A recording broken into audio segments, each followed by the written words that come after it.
Greetings, friends. It's Denise again with Denise's Dancing Paintbrush, and here we are, finally, the last letter of my second alphabet book. This for the fairy tale, or the folk tale rather, from West Africa called Zomo the Rabbit. Now, I already have a rabbit story in this book from South America, but this one's slightly different, so I thought it wouldn't be too much of a repeat. And here is the story.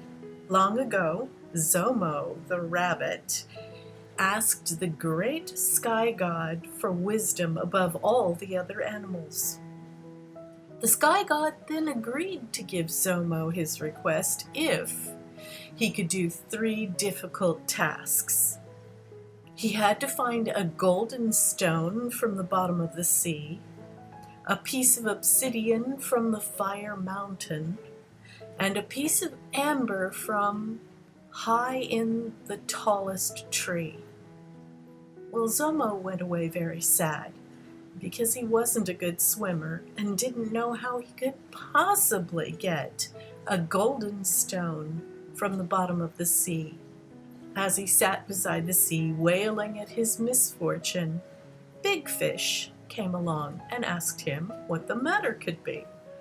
"Oh, I know there is such a stone. I know right where to find it. I could fetch it for you if you will do something for me," Big Fish said. "I only want some nice juicy bugs to feed my young." Zomo promised anything if Big Fish could get him the stone, and so Big Fish swam away to get the golden stone. When he returned, Zomo forgot his promise and rushed off to work on the second task, leaving Big Fish without any bugs. After traveling far, Zomo sat down and pondered, "Where is the fire mountain?" He realized he didn't even know, and so he started to cry. At that moment, Wild Cow happened by and asked what the matter could be. "I need obsidian from the fire mountain, but I don't even know where to look for it," Zomo whimpered. "I know where it is. I could get you some if you'll do something for me. All I want is to find the sweetest clover around here." "Surely you know where there is some," said Wild Cow. After promising anything he wanted, Wild Cow went off to the fire mountain. When he returned with the obsidian between his teeth, Zomo rushed off to try for the final task, without showing Wild Cow where the sweetest clover could be. When Zomo arrived at the forest, he began looking for the tallest tree. It was only when he got there that he realized he could not possibly climb the tree. He was so close only to fail now. This thought made him sit down and cry. Along came Leopard and asked what the matter could be. "I need to get some amber from the tallest tree, but I cannot climb," Zomo wailed. "I can climb the tree, but I want you to do something for me in return. I need a safe place to have my kittens. Perhaps one of your old burrows will do nicely. Surely you know where I can find one to use," asked Leopard. When Zomo promised, Leopard climbed the tallest tree and returned with a large piece of amber between her teeth. Zomo was beside himself with happiness and ran off without another word to Leopard. When Zomo returned to the sky god with the golden stone from the bottom of the sea, the obsidian from the fire mountain, and the amber from the tallest tree, Sky God gave Zomo the wisdom he asked for. The Sky God warned Zomo, My little friend, you have courage and some good sense, but you have no caution at all. You have angered big fish, wild cow, and leopard.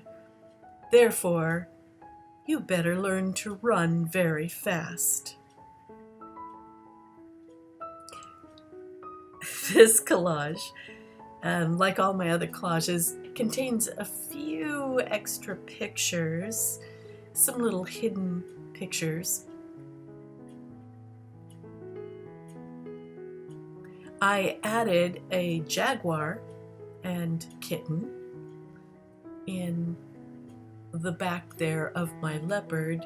I haven't done it yet, so you can't see it from this angle.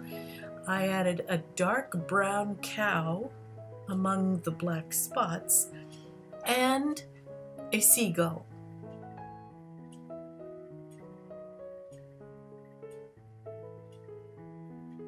Being that this is the final image and I have already started putting them all together in book form, I should have this book ready to publish on Lulu very shortly.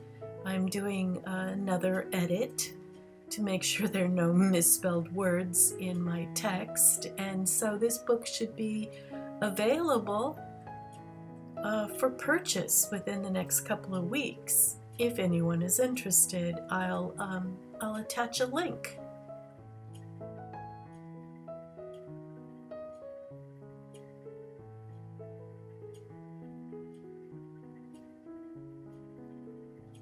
It's kind of nice to feel like you've gotten something accomplished in the middle of this pandemic, and it hasn't stopped me from at least working on what I love to work on. So I'm pretty happy with that.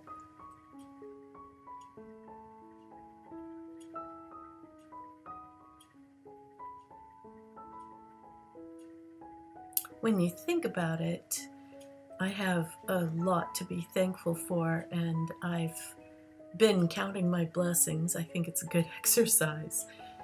I've been counting my blessings lately. So I feel like I have a lot to be thankful for.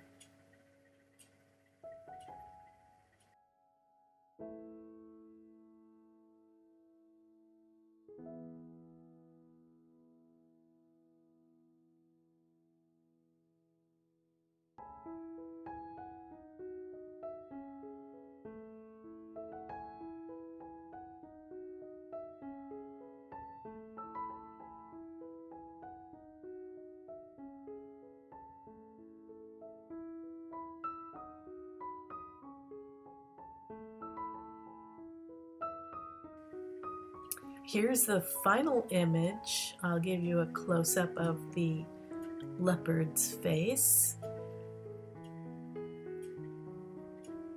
The little fringy white in the spots is because I tore all of the black paper for the spots. There's the cow at the bottom right hand and the jaguar and kitten up there at the middle.